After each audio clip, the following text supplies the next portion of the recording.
The warning light had been blinking red for 11 minutes before the engine finally gave out.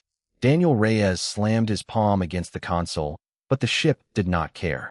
It groaned, shuddered, and tipped forward into a long, screaming dive through a sky he had never seen before. Green clouds parted below him, and past them, a world of black mountains and silver rivers rushed up to meet him. He had been hauling medicine through a stretch of space that most traders avoided, a quiet corridor rumored to be haunted by wreckage from a war fought long before he was born. A piece of that wreckage, an old shard of metal the size of a fist, had punched straight through his ship's side. It should not have caused this much damage. It did anyway.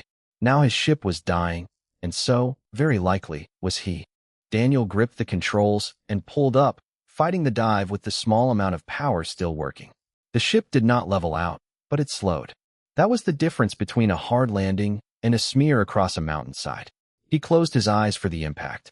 The crash felt like the world folding in on itself. Metal screamed, glass shattered, and something hot burst near his shoulder. Then everything went still, except for the ringing in his ears and the smell of smoke curling through the cabin. He did not know how long he sat there before he moved. When he finally forced the door open and stumbled out into open air, his legs nearly gave out beneath him. Blood ran down the side of his face from a cut above his eyebrow, and his left arm throbbed with every heartbeat. But he was alive. That fact alone felt strange to him, like a joke he had not expected to survive. The land around him was unlike anything in his star charts. Tall black stone spires rose from the ground like teeth, and the sky above had a faint golden tint, as if the sun itself burned differently here. Wind moved through distant trees with a low, hollow sound, almost like breathing. He did not hear the wings until they were already above him. A shadow passed over the wreckage, wide and fast, and Daniel looked up in time to see something enormous circle once before dropping toward the ground with a heavy thud that shook loose stones from the nearby cliffs. It stood taller than any building he had ever lived in, covered in dark green scales that shimmered faintly gold in the strange light. Its wings folded slowly against its back, and its eyes, sharp and glowing faintly amber, fixed directly on him. Daniel's first instinct was to run. His second instinct, the one that actually mattered, told him that running was pointless. Whatever this creature was, it could close the distance between them in less time than it would take him to take 3 steps. The dragon lowered its massive head until its eyes were level with his. Its breath came out in slow, hot waves that smelled faintly of ash and metal. Daniel forced himself to stay still, even as every part of his body screamed at him to collapse to his knees and beg. "You should not be alive," the creature said. Its voice rumbled low, shaking the ground slightly with each word, but the language was somehow understandable, translated by the small device clipped to Daniel's collar, sparking weakly from the crash. "Yeah," Daniel said, his own voice hoarse. "I'm getting that a lot today." The dragon tilted its head, studying him the way someone might study an insect that had wandered somewhere it should not exist. Its name, Daniel would later learn, was Iskra, a young scout of the Dragon Court, sent to patrol the mountain borders for exactly this kind of intrusion. No outsider had crash-landed on Orvash in longer than Iskra had been alive. No outsider had survived long enough to be found either. "You crashed here," Iskra said, more statement than question. "This world is forbidden to your kind. You understand what happens to trespassers." Daniel swallowed hard, but did not look away from the massive eyes studying him. "I didn't exactly choose to land here. My ship had other plans." Something in Iskra's expression shifted, not quite amusement, but something close to curiosity. Most creatures who found themselves at the mercy of a dragon reacted in one of 2 ways. They froze in terror, or they dropped instantly to the ground, begging for mercy. This small, fragile being was doing neither. He stood on legs that clearly wanted to buckle, blood dripping from his forehead, and still spoke as if he had some choice in the matter. Daniel blinked, unsure if this was an order or an observation. "Should I be? Every living thing bows before a dragon. It is the way it has always been." Iskra lowered its head slightly closer, testing him, waiting to see if fear would finally take hold. "You would be wise to remember that." Daniel's legs shook beneath him, his vision blurred at the edges from blood loss, and every instinct told him that arguing with a creature the size of a building was not a wise use of his remaining strength. And yet, something stubborn in him refused to kneel to anyone simply because they were bigger. "Where I come from," he said slowly, "we don't really do the bowing thing. No offense." For a long moment, Iskra said nothing at all. Then, without warning, powerful claws closed around him, lifting him off the ground with terrifying ease. Daniel's stomach lurched as the world tilted, wind rushing past him as Iskra's wings snapped open. "The court will decide what to do with you," Iskra said.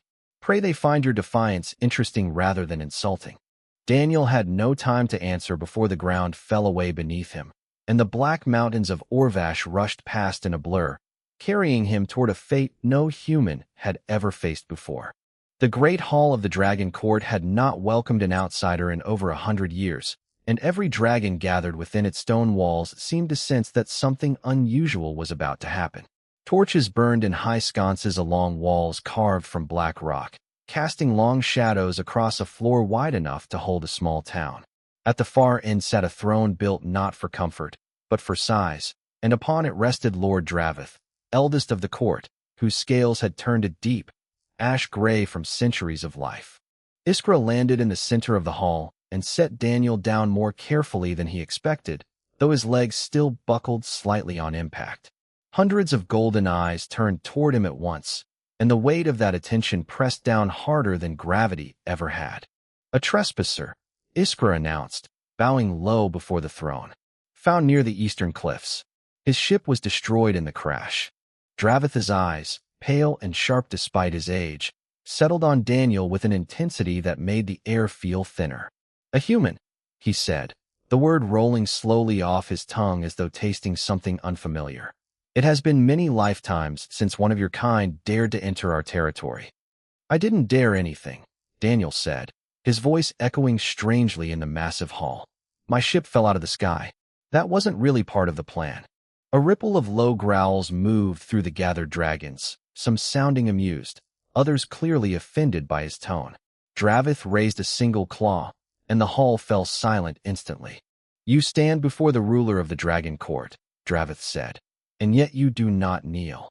Daniel glanced around at the sea of massive bodies surrounding him, feeling smaller than he had ever felt in his life. Every logical part of his mind told him to drop to his knees immediately and beg for whatever mercy might be offered.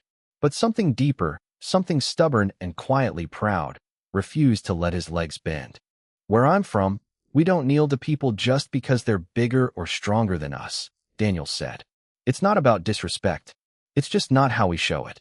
Dravith leaned forward slowly, his massive frame casting a shadow that swallowed Daniel whole.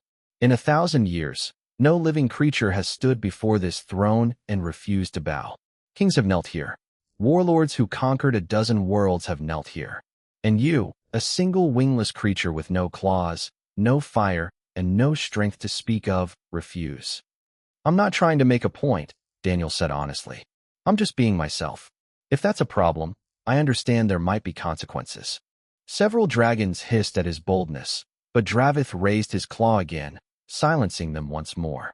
There was something in his ancient eyes now, something that had not been present a moment before. Not anger, curiosity. "You expect death," Dravith said. "I expect something," Daniel admitted. "I just don't know what yet." The old dragon considered him for a long moment, the silence stretching uncomfortably across the hall. Then, slowly, Dravith rose from his throne, his enormous body unfolding to its full, terrifying height. Dust and small stones fell from the ceiling as his wings shifted behind him. "Dragon law is old, and it is absolute," Dravith said. "An outsider who does not bow, does not beg, and does not show submission must instead prove their worth. If you wish to live, you will face the trials." Whispers spread through the hall like wildfire. Iskra's eyes widened slightly, clearly not expecting this outcome. The trials were not something offered lightly. They were reserved for beings the court considered worthy of a chance, however small, at survival. "What exactly are these trials?" Daniel asked, trying to keep his voice steady despite the fear tightening in his chest. "Tests of strength, wit, and endurance," Dravith said. "Designed to break the will of those too arrogant to understand their place in this world. No creature without wings or claws has ever completed them." "Sounds fair," Daniel muttered, mostly to himself. You have 3 days to prepare, Dravith said. Iskra will guide you and ensure you understand our ways, so that you do not die from ignorance before you even have the chance to fail properly. Iskra's head snapped toward the throne. Guide him. My duties are patrol, not nursemaid to a wingless creature who can barely stand upright. Then consider this an expansion of your duties, Dravith said, his tone leaving no room for argument. I wish to understand why this creature does not fear us. Perhaps you will learn something as well. Iskra let out a low huff of frustration but bowed nonetheless, unwilling to challenge the eldest of the court in front of the entire hall. As the crowd of dragons slowly dispersed, murmuring among themselves about the strange, small creature who refused to kneel, Daniel felt the exhaustion of the day finally catching up to him. His legs, which had somehow held steady through the entire encounter, finally gave out beneath him, and he sank to the stone floor, not in submission, but simple, human exhaustion. Iskra watched him for a moment, something unreadable passing behind those glowing amber eyes. You are either the bravest creature I have ever met, Iskra said quietly, or the most foolish. Daniel managed a tired, crooked smile. Where I'm from, those two things aren't always that different. Sleep did not come easily in a cave carved for a creature 5 times his size. Daniel lay curled against the stone wall of the small chamber Iskra had brought him to, listening to distant wind howl through the mountain passes outside, and tried not to think too hard about what the next 3 days might bring. His shoulders still ached from the crash, and every time he closed his eyes, he saw a rows of golden dragon eyes staring down at him, waiting to see if he would break. Iskra arrived before the sun had fully risen, her claws clicking softly against the stone floor. You are still alive, she said, sounding almost surprised. Good. It would be inconvenient to explain your death to Lord Dravith before the trials even began. Comforting, Daniel muttered, forcing himself upright despite the stiffness in his limbs. The first trial, Iskra explained as she led him through winding stone corridors, was a test of strength, meant to measure whether a creature possessed the raw power necessary to survive among dragons. A massive slab of stone, easily the size of a small vehicle, sat in the center of an open training ground, and the challenge was simple. Move it. Daniel stared at the stone slab, then at Iskra, then back at the slab. You want me to lift that? Move it, Iskra corrected. How you do so is your own concern. Several dragons had gathered to watch, their expressions ranging from mild curiosity to open amusement. Daniel understood immediately that most of them expected this to end quickly and humiliatingly. He walked a slow circle around the stone, studying its shape, the ground beneath it, the slight incline of the training field. This isn't about strength, he said finally, mostly to himself. It's a lever problem. He spent the next hour gathering long wooden beams from a nearby storage shed, wedging one beneath the edge of the slab, and using a smaller stone as a pivot point. The gathered dragons watched with growing confusion as he worked, clearly not understanding what he was attempting. When he finally threw his weight against the beam, the massive slab groaned, tilted, and slowly began to slide across the ground. A murmur of surprise rippled through the crowd. Iskra's eyes widened slightly as the stone continued moving, inch by inch, propelled not by raw strength, but by simple mechanical advantage. Daniel was breathing hard by the time the slab had shifted a full body length from its original position, sweat soaking through his shirt, but he had done what was asked. That is not how the trial is meant to be completed. One of the older dragons growled from the sidelines. You said move it, Daniel said, wiping sweat from his brow. You didn't say how.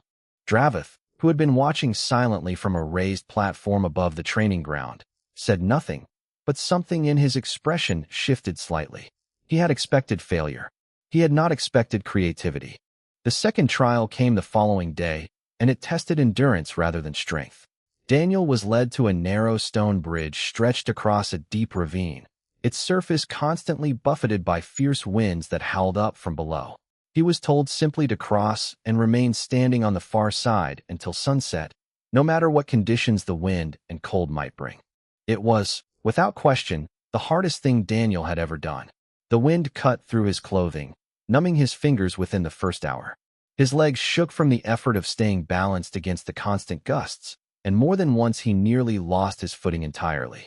Dragons could have crossed the bridge in seconds, flying effortlessly above the wind that threatened to sweep him away entirely. But Daniel did not have wings. He had only stubbornness and a quiet refusal to give the court the satisfaction of watching him fail. Hour after hour passed.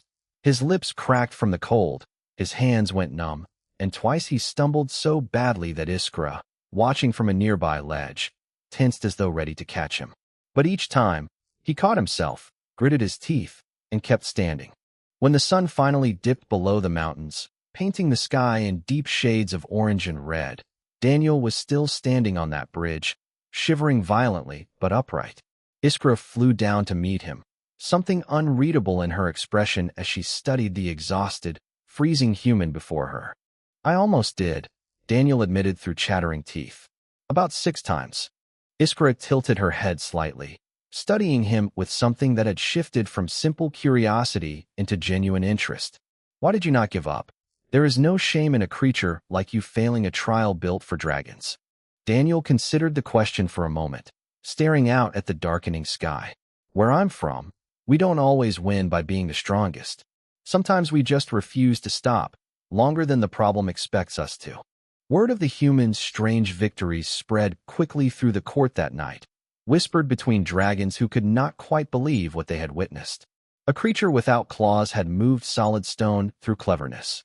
A creature without wings had endured a punishing wind for an entire day through sheer stubborn will. Even Dravith, who had watched centuries of creatures attempt the trials, found himself unable to dismiss what he had seen. For the first time in longer than he could remember, the ancient dragon lord found himself curious about what this small, fragile being might do next. News of the human's success spread through the mountain halls faster than fire through dry grass, and not everyone in the court found the story amusing. Among those most insulted by Daniel's growing reputation was a broad-shouldered dragon general named Threxian, whose bronze scales gleamed with the polish of someone who took great pride in his own strength. Threxian had spent his entire life proving his worth through combat, climbing through the ranks of the court's warriors by defeating every rival placed before him. The idea that a small, wingless creature was being spoken of with anything resembling respect struck him as an insult to everything he had built. He found Daniel on the 3rd morning, resting near the edge of the training grounds while Iskra explained the customs of dragon combat in preparation for whatever challenge might come next. Threxian's shadow fell across them both before either noticed his approach. "So this is the creature the whole court cannot stop talking about," Threxian said, his voice thick with contempt. "A trick with a stone, a stubborn walk across a bridge, and already they whisper of respect." Daniel rose to his feet slowly, aware of the sudden tension radiating from the massive dragon towering above him. "I didn't ask anyone to whisper anything," he said carefully. "And yet here you stand, still breathing, still refusing to bow, as though survival alone earns you a place among us." Threxian's eyes narrowed. Dragon law grants any warrior the right to challenge an outsider to a duel of dominance. "I invoke that right now." Iskra stepped forward quickly. "Threxian, he has completed 2 trials already. There is no need." "There is every need," Threxian cut in. "If this creature wishes to be seen as worthy, let him prove it against a true dragon, not a slab of stone or a stretch of wind." Word of the challenge reached Dravith within the hour, and by midday, the entire court had gathered once more in the great stone arena carved into the mountainside, eager to witness what many believed would finally put an end to the humans' unlikely rise. Daniel stood at the center of the arena floor, staring up at Threxian's massive form as the dragon spread his wings wide, clearly intending to make the most of his size advantage. "You may still yield," Dravith said from his raised seat above the arena, his tone unreadable. "No shame would come from refusing a duel you cannot win through strength alone." "I appreciate the offer," Daniel called back, his heart pounding hard against his ribs. "But I think I'll take my chances." Threxian let out a low, rumbling laugh that shook loose dust from the arena walls. Brave words for something so small. The duel began the moment Dravith lowered his claw. Threxian charged forward immediately, confident that a single strike would end the contest before it truly began. Daniel dove sideways, rolling across the stone floor as claws the size of his entire body slammed down where he had stood a heartbeat earlier. Dust exploded outward, and gasps rippled through the watching crowd. Daniel scrambled to his feet, breathing hard, and remembered every detail Iskra had shared with him about dragon anatomy over the past 2 days. Dragons were powerful, yes, but their size made them slower to turn, slower to recover from missed strikes. Their wings, while strong, created blind spots directly behind their shoulders. And their stamina, while impressive, was not built for prolonged chase across uneven terrain. He ran. Threxian pursued immediately, more amused than concerned by the sight of his tiny opponent fleeing across the arena floor. But Daniel was not running from fear. He was running toward the scattered boulders and broken stone pillars near the arena's edge, using them as cover, forcing Threxian to navigate around obstacles his massive frame was never designed for. Each time the dragon closed the distance, Daniel darted behind another pillar, another jagged rock formation, forcing Threxian to twist his large body in ways that cost him time and energy. Minutes passed, then an hour. Threxian's breathing grew heavier, his movements less precise, frustration bleeding into every failed strike. The crowd, which had expected a quick and brutal end, watched in stunned silence as the powerful general grew visibly exhausted chasing a creature a fraction of his size. The arena fell utterly silent. Threxian lay stunned for a long moment before pushing himself back up, chest heaving, golden eyes wide with something between fury and disbelief. He had not been defeated, not truly, but he had also not won. No creature outside the court had ever forced a dragon general to the ground in a duel of dominance, not in living memory.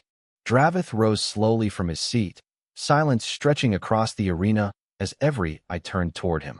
"The duel is concluded," he said finally. "Neither claims victory. Both remain standing." Threxian's wings trembled with barely restrained anger as he turned to look at Daniel, who stood breathing hard but upright, refusing to look away despite his exhaustion. "This is not finished," Threxian growled quietly, before turning and stalking from the arena without another word. Iskra approached Daniel slowly as the crowd began to disperse, disbelief still written clearly across her face. "You should not have survived that," she said. Daniel managed a tired smile despite the ache spreading through every muscle in his body. "I'm starting to hear that a lot."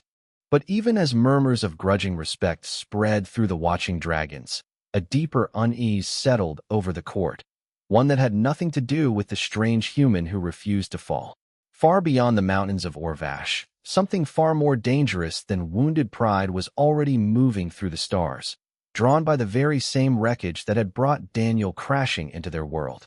The alarm came not from the mountains, but from the sky itself, a low, pulsing hum that echoed across the entire valley just after midnight, 3 days after the duel with Threxian. Daniel woke to the sound of dragons taking flight in mass numbers outside his chamber, wings beating hard against the night air, voices calling out warnings in a tone he had not heard before. This was not the low rumble of ordinary patrol. This was fear.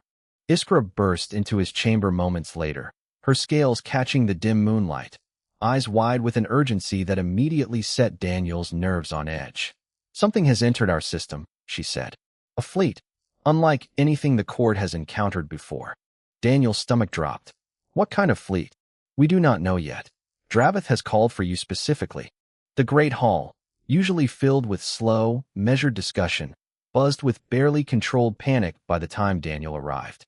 A large crystal display, ancient dragon technology capable of tracking movement across the surrounding system, showed a cluster of unfamiliar shapes approaching steadily from the outer edge of Orvash's territory. Daniel's breath caught the moment he saw the formation. "I know those ships," he said quietly. Every eye in the hall turned toward him. Dravith leaned forward from his throne, his expression sharp with sudden interest. "Explain." "That's the same faction that damaged my ship before I crashed here," Daniel said, studying the display carefully. "They've been pushing through this region of space for months, wiping out smaller outposts that can't defend themselves. I didn't think they'd come this far. They will find nothing here worth conquering," one of the older dragons said dismissively. "No creature has ever successfully invaded Orvash. Our strength has stood for 1,000 years." Daniel hesitated, choosing his next words carefully. "With respect," Your strength has never faced anything like this before. Those ships aren't relying on claws or fire. They use long-range weapons, shielded hulls, coordinated strike teams. You can't outfly a weapon that hits you before you're even close enough to breathe fire. The hall erupted into low growls of disagreement, several dragons clearly offended by the suggestion that their strength might not be enough. Dravith raised a claw for silence, though his expression remained troubled. "You believe we cannot defend ourselves," he said. "I believe you can't defend yourselves the way you're used to," Daniel corrected carefully. "That's different." Before the argument could continue further, a smaller craft detached from the approaching fleet, moving fast toward the mountain range surrounding the court. Iskra and several other scouts flew out immediately to intercept, confident in their speed and strength. Daniel watched from the hall's high window, dread building in his chest as the scouting craft opened fire without warning, sharp beams of energy cutting effortlessly through the night sky. 2 dragons went down before the rest scattered, wounded but alive, the scouting craft retreating just as quickly as it had arrived, its mission apparently complete. Iskra returned minutes later, her wings singed and her expression shaken in a way Daniel had not seen from her before. "They barely engaged us," she said, disbelief clear in her voice. It was as though they were simply testing our response. The hall fell into stunned silence. For the first time in longer than any dragon present could remember, fear settled over the court, real and undeniable. Dravith rose slowly from his throne, his ancient eyes moving across the gathered warriors before finally settling on Daniel. "You spoke the truth," he said quietly. "Our strength alone will not be enough." "I didn't want to be right about this," Daniel admitted. The question hung heavy in the air. Every dragon in the hall, including Threxian standing tense near the back, watched to see how the small human would respond to a request that would have been unthinkable only days earlier. Daniel thought of his ship, destroyed on the mountainside. He thought of the medicine he had been carrying, meant for people who would never receive it now. He thought of the strange, difficult days he had spent proving himself to creatures who once would have killed him without hesitation. And he thought of Iskra, wounded but alive, staring at him now with something that had grown far beyond simple curiosity. "Yeah," Daniel said finally. "I'll help, but you're going to have to trust me, even when what I'm asking doesn't look anything like how your people usually fight." Dravith inclined his massive head slowly, a gesture that, from the ruler of the Dragon Court, carried more weight than any words could express. "Then tell us what must be done." Outside, beyond the mountains, the enemy fleet continued its slow, patient advance, unaware that the very creature they had once wounded and left for dead was about to become the greatest obstacle standing in their path. 3 days remained before the fleet would reach the heart of Orvash, and Daniel spent every waking hour of them trying to turn 1,000 years of dragon tradition into something that could survive modern weapons. It was not an easy task. Dragons had never needed formations, cover, or coordinated timing. They had only ever needed to be dragons, and that fact alone had kept them safe for centuries. Explaining otherwise to proud, ancient warriors who had never lost a war was, Daniel quickly discovered, harder than surviving the trials themselves. He worked first with Iskra, sketching rough diagrams into the dust of the training grounds, showing how small groups of dragons moving together could create overlapping angles of attack that the enemy's shielded ships would struggle to defend against. Salvaged parts from his own wrecked ship, stripped down over long hours by exhausted but determined hands, were converted into rough shielding plates and simple targeting devices, fitted carefully onto key points along each dragon's armor. Threxian, to everyone's surprise, was among the first to volunteer for the new formations, though his pride clearly still stung from their duel. "I do not trust your methods," he told Daniel bluntly on the second day, "but I trust even less what happens if we do nothing." "That's honestly a great place to start," Daniel said. Dravith oversaw the preparations personally, watching as centuries of tradition bent, however reluctantly, towards something new. He did not fully understand every piece of technology Daniel introduced, nor the strange numbers and diagrams scratched hastily on his stone tablets, but he understood the fear in his warrior's eyes was slowly being replaced by something steadier. Purpose.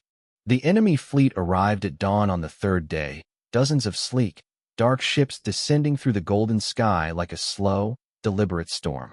Their weapons activated with a low hum that echoed across the mountains, and for a moment, silence gripped the entire court as ancient warriors faced an enemy unlike anything their history had prepared them for. "Hold formation," Daniel called out, his voice carried across the valley by a modified communication device rigged from ship parts. "Wait for my signal." The first wave of enemy fire lit up the sky, but instead of scattering in chaotic retreat, as the ships likely expected, the dragons split into small, coordinated groups, ducking and weaving through carefully planned angles that Daniel and Iskra had drilled relentlessly over the past 2 days.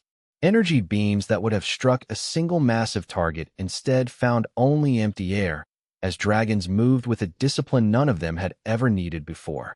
"Now," Daniel shouted. Groups of dragons dove together, striking from multiple directions at once, overwhelming the shielded hulls with combined force in ways a single attacker never could. Phyrexian led one of the strike teams personally, tearing through a weakened section of hull with raw strength once coordinated timing had done its work. Iskra led another, guiding her group with precision that would have been impossible only days earlier. Daniel remained near the ridge overlooking the battlefield, directing movements through the crackling communication device, watching as centuries of pride and stubborn tradition finally merged with strategy learned from a species the dragons had once considered beneath them. The fight raged for hours, brutal and costly. Several dragons fell wounded, their cries carrying painfully across the valley. But for every loss, the enemy fleet suffered damage it clearly had not prepared for, shielded ships falling from the sky one by one as coordinated waves of dragons exploited weaknesses no simple beast should have understood.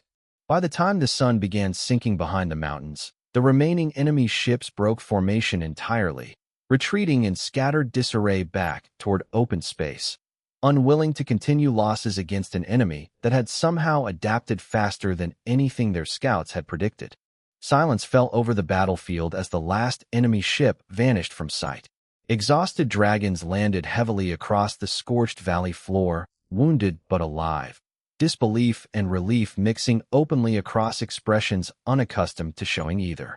Phyrexian approached Daniel slowly, blood staining one wing, exhaustion clear in every movement.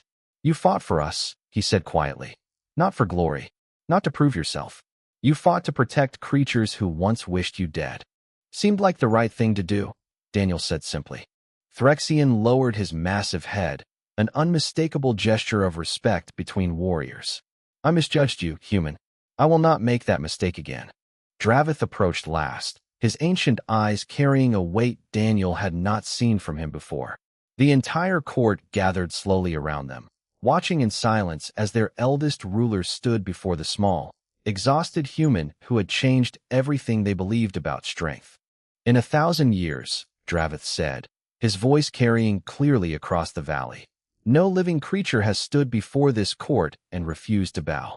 And yet you did, not out of arrogance, but because you understood something we had forgotten. Strength is not only claws and fire. It is also will and wit and the choice to stand beside others rather than above them." Slowly, deliberately, Lord Dravith lowered his massive head before Daniel, an act unseen and unheard of in the entire recorded history of the Dragon Court. Around him, one by one, the remaining dragons followed, wings folding low in a gesture never before given to an outsider.